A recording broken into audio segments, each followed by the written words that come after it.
আপোনালোক সকলৰ বাবে খুবেই ভাল খবৰ। আপোনালোকৰ বাবে FCI ৰিক্ৰুইটমেণ্ট 2026 বৰ্ষৰ বাবে বহুতো পদ মুকলি কৰি দিছে। আপোনালোকে যদি ইচ্ছুক প্ৰাৰ্থী হয় তেন্তে আবেদন কৰিব পাৰিব।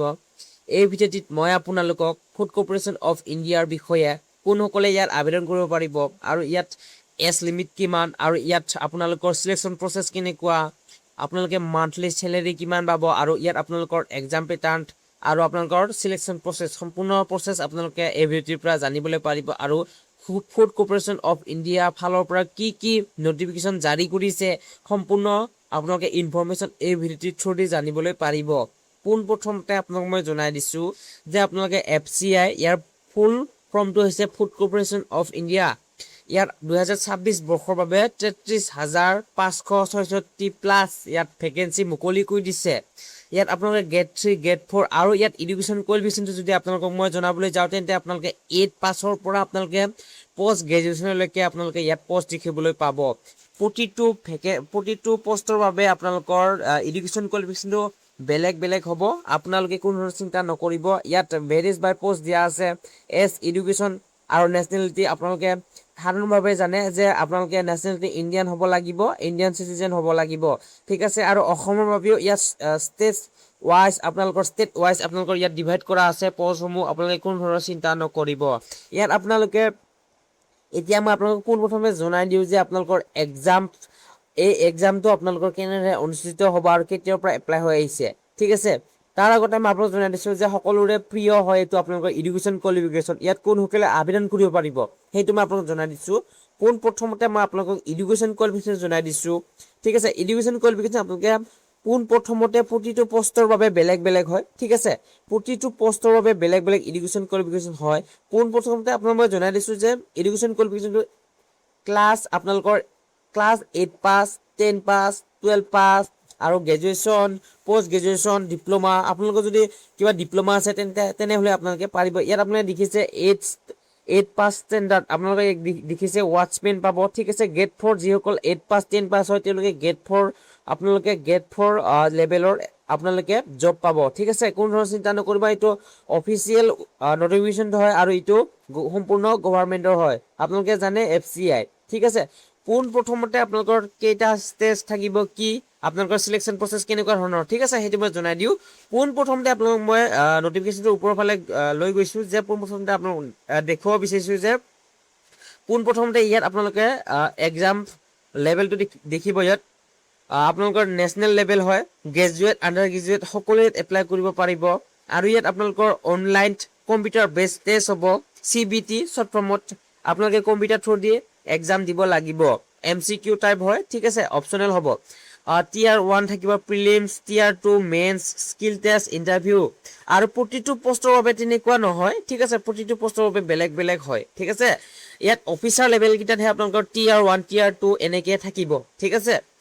আৰু ইয়াত আপোনালোকৰ eligibility criteria, as education, nationality জানিয়ে মই শেষৰ ফালে আপোনালোকক জনাই দিম। আৰু আপোনালোকৰ চেলেৰি 28,000ৰ পৰা আপোনালোকৰ প্ৰতিটো পষ্টৰ বাবে বেলেগ বেলেগ হয়। কোনোবাটো আপোনালোকৰ অফিচাৰ লেভেলৰ আছে, গ্ৰেড 4 লেভেলৰ আছে, গ্ৰেড 3 লেভেলৰ আছে, ঠিক আছে।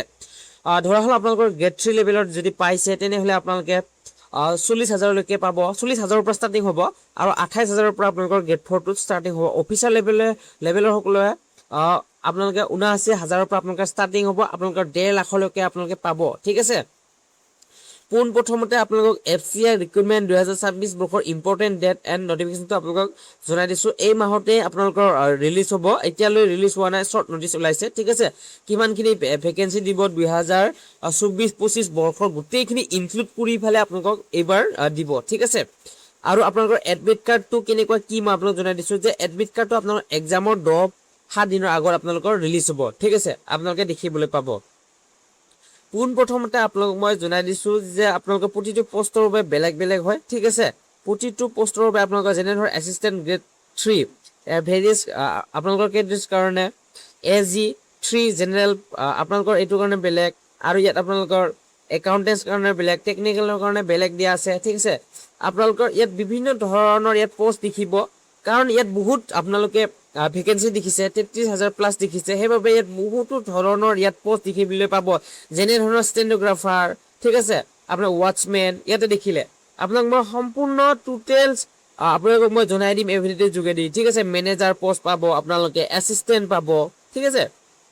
ইয়াত আপোনালোকে ইয়াত এপ্লাই কৰিবলৈ হ'লে আপোনালোকৰ কি কি লাগিব ইয়াত জনাই দিছোঁ। পোনপ্ৰথমতে আপোনালোকে ইণ্ডিয়ান চিটিজেন হ'ব লাগিব, এ ছাবজেক্ট অফ নেপাল অৰ ভূটান, নেপাল আৰু ভূটানৰ সকলোৱে ইয়াত আবেদন কৰিব পাৰিব, ঠিক আছে। আৰু এজ লিমিটটো আপোনালোকক মই জনাই দিছোঁ, এজ লিমিটটো, ঠিক আছে। এজ লিমিটটো আপোনালোকৰ এছিষ্টেণ্ট গ্ৰেড 3ৰ কাৰণে, একাউণ্টেণ্ট, টেকনিকেল এইবিলাকৰ কাৰণে আপোনালোকৰ 18 পৰা 27 বছৰৰ ভিতৰত হ'ব লাগিব। ইয়াত SC ST আপোনালোকৰ থাকিব, ৰিলেক্সেশ্যন কোনো ধৰণৰ চিন্তা নকৰিব। আৰু আপোনালোকৰ জিনিয়ৰ ইঞ্জিনিয়াৰৰ কাৰণে আপোনালোকৰ থাকিব, ঠিক আছে। ইয়াত আপোনালোকৰ 18 পৰা 28 বছৰ থাকিব। ইয়াতো আপোনালোকৰ SC ST OBC সকলে ইয়াত এজ ৰিলেক্সেশ্যন পাব। ষ্টেনোগ্ৰাফাৰ কাৰণেও দিয়া আছে 18 পৰা 25 বছৰলৈকে। টাইপিষ্টৰ হিন্দী টাইপিষ্টটো 18 পৰা 25 বছৰলৈকে। ৱাটছমেনৰ কাৰণে 18 পৰা 25 বছৰলৈকে। মেনেজাৰসকলৰ কাৰণে ইয়াত 28 পৰা 35 বছৰলৈকে, ঠিক আছে। হয়তো মেনেজাৰটো 21 পৰা আপোনালোকৰ 35 বছৰলৈ থাকিব, ঠিক আছে। ইয়াত আপোনালোকৰ এজ সকলে ৰিলেক্সেশ্যন পাব, SC ST সকলে 5 years পাব, OBC সকলে 3 years পাব। পাৰ্চন উইথ আপোনালোকৰ যিটো নেকি PWBD হয় তেওঁলোকে 10 বছৰ পাব। সম্পূৰ্ণ আপোনালোকক মই জনাই দিছোঁ এইখিনি, ঠিক আছে, জনাই দিলোঁ। তাৰপিছত এডুকেশ্যন কোৱালিফিকেশ্যন আপোনালোকৰ যেনেধৰণে আপোনালোকৰ এছিষ্টেণ্ট গ্ৰেড 2ৰ কাৰণে আপোনালোকৰ গ্ৰেজুৱেট লাগিব, ঠিক আছে। আৰু আপোনালোকৰ কম্পিউটাৰ চাৰ্টিফিকেট লাগিব, 6 মান্থ হওক বা 12 মান্থৰ হওক। তাৰপিছত আপোনালোকৰ এছিষ্টেণ্ট গ্ৰেড 3ৰ কাৰণে আপোনালোকৰ বেচেলৰ ডিগ্ৰীটো লাগিব, বা আপোনালোকৰ লগত বেচেলাৰ ডিগ্ৰী থকাৰ আপোনালোকৰ কেৱল আপোনালোকে যিসকল আৰ্টছৰ পৰা কৈছে তেওঁলোকে নোৱাৰে, বেচেলাৰ অফ কমাৰ্চৰ সকলে পাৰিব, ঠিক আছে। ইয়াতো আপোনালোকৰ কম্পিউটাৰ নলেজ লাগিব।